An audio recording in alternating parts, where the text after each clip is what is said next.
Hi friends, నేను షైనాజ్.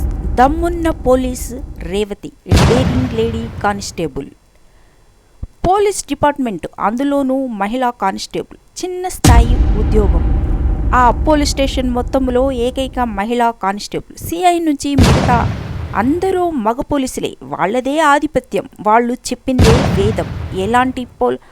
అలాంటి police స్టేషన్లో జరిగిన దారుణమైన 2 హత్యల్లో నిర్భయంగా సాక్ష్యం చెప్పిన డేరింగ్ లేడీ కానిస్టేబుల్ ఈ రేవతి.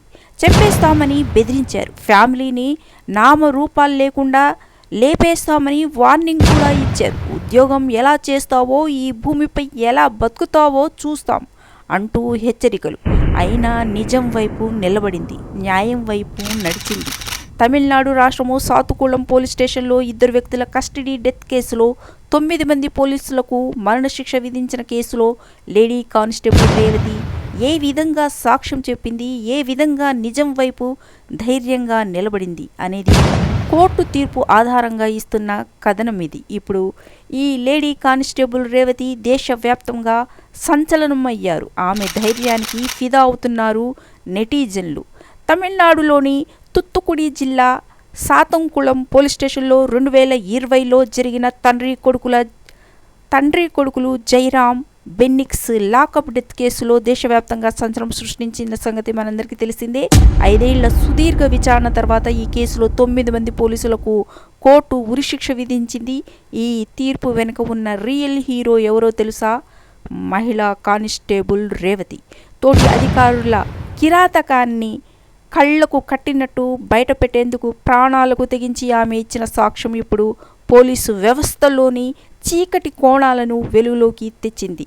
కరోనా రూల్స్ అధిగమించి మొబైల్ షాపు తెరిచాడన్న చిన్న కారణంగా జయరామ్ ఆయన కుమారుడు బెన్నిక్స్ను పోలీస్ స్టేషన్లోకి తీసుకెళ్లి రాత్రి 5:50 గంటలకు రేవతి డ్యూటీకి వచ్చేసరికి స్టేషన్ లోపల కేకలు వినిపిస్తున్నాయి. అమ్మా, నొప్పిగా ఉంది, నన్ను వదిలేయండి, తప్పు చేశాను అంటూ బాధితులు ఆర్తనాదాలు పోలీస్ స్టేషన్ బయటకు కూడా వినిపిస్తున్నాయని, ఆ రాత్రి జరిగిన విషయాలను రేవతి మెజిస్ట్రేట్ ముందు వివరించారు. సబ్ ఇన్స్పెక్టర్ బాలకృష్ణన్ సహా ఇతర పోలీసులు ఆ ఇద్దరిని రక్తమోడేలా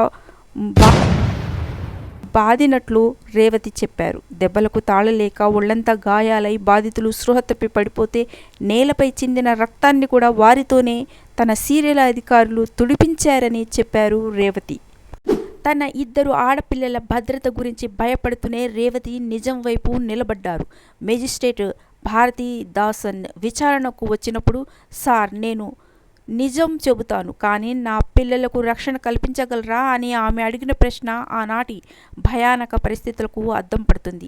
సీసీటీవీ ఫుటేజ్లో ఉన్న ప్రతి అధికారిని భయం లేకుండా గుర్తించి ఈ కేసులో నిందితులకు శిక్ష పడటంలో కీలక పాత్ర పోషించారు రేవతి. ఈ కేసులో 9 మంది పోలీసులకు మరణశిక్ష పడటం అనేది భారత న్యాయ చరిత్రలో ఒక మైలురాయి. యూనిఫామ్ వేసుకున్న వారు చట్టానికి అతిథులు కారని ఈ తీర్పు నిరూపించింది.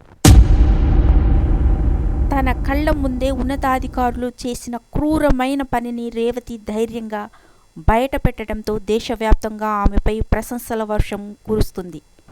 ఈ వీడియో నచ్చినట్లయితే లైక్ చేయండి, షేర్ చేయండి, సబ్స్క్రైబ్ చేసుకోండి. Thank you friends.